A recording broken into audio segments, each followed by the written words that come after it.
முட்டை தொக்கு பண்ணுறதுக்கு முட்டை தொக்கு மாதிரி பண்ண சப்பாத்திக்கு பண்ணுறதுக்கு 3 முட்டை எடுத்துருக்கேன், 3 பெரிய வெங்காயம், 5 தக்காளி, 4 பூண்டு. இதை நசுக்கிக்கணும், பொடிசாக கட் பண்ணி இதை வந்து பேஸ்ட் பண்ணிக்கிடணும். எப்படி பண்ணுறதுன்னு பார்க்கலாம், சரியா? எண்ணெய் ஊற்றிக்கலாம்.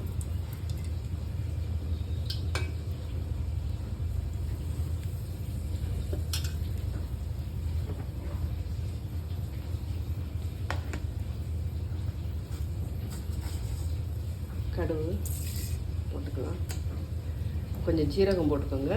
கடுகு போட்டுருக்கு, கொஞ்சம் ஜீரகம் நல்லாயிருக்கும். வெங்காயத்தை இதில் போட்டுக்கலாம்.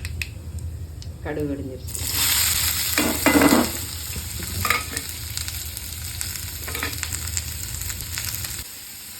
இதில் வந்து பார்த்திங்கன்னா தக்காளியும் பூண்டும் அரைச்சிருக்கோம், பேஸ்ட் மாதிரி. தொக்கு தான், அதை கட் பண்ணி போட்டால் சீக்கிரம் வேகிறது இல்லை. நல்லா அப்படியே தொக்கு அங்கங்கே தேங்க தக்காளியாக பெரிய எடுத்து கீழே போட்டுருக்காங்க பிள்ளைங்க. தக்காளி வந்து உடம்புக்கு நல்லதுங்கிறாங்க. அதனால் தக்காளியை பேஸ்ட்டு அரைச்சி ஊற்றிட்டா நம்ம வந்து அது சாப்பிட்றதுக்கு உடம்புக்கு போகும். எல்லாம் எடுத்து கீழே டஸ்ட்பினில் தான் போடுவாங்க. அதனால் இப்படி பண்ணிங்கன்னா நல்லாயிருக்கும். பேஸ்ட் அப்படி ஊற்றினா நல்லா தான் இருக்கும். சாம்பாரை தவிர மற்ற எல்லாத்துக்கும் பேஸ்ட் பண்ணி ஊற்றலாம். சாம்பாருக்கு பேஸ்ட் பண்ணி ஊற்றினா நல்லா இருவாது. அதனால் புளிக்குழம்பு, காரக்குழம்பு, பிரியாணி எல்லாத்துக்குமே பேஸ்ட் பண்ணி ஊற்றுனீங்கன்னா அந்த தக்காளி வந்து அது சீக்கிரம் வதங்கவும் செய்யும். அந்த தக்காளியோட தன்மை அதில் கிடைக்கும் உங்களுக்கு. அதுக்கு தான் வச்சு தக்காளி ஊற்றிக்கலாம். தக்காளி வந்து பூண்டும் தக்காளியும் அரைச்சிருக்கோம். ஆமாம், முட்டை தொக்கு.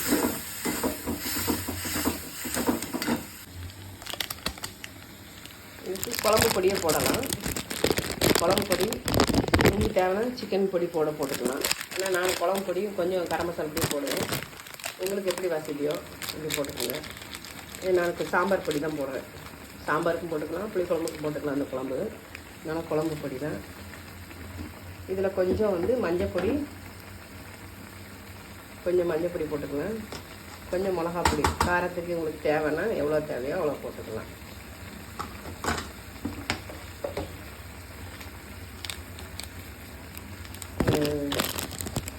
குழம்பு பொடி தான், இந்த குழம்பு பொடி தான் கடையில் உள்ளது தான் வாங்கியிருக்கோம்.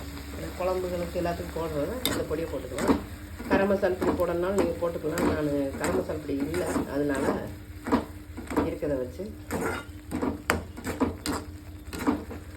இப்போ நல்லா ஒரு பேஸ்ட் மாதிரி அரைச்சதுனால நல்லா உங்களுக்கு வேஸ்ட்டாக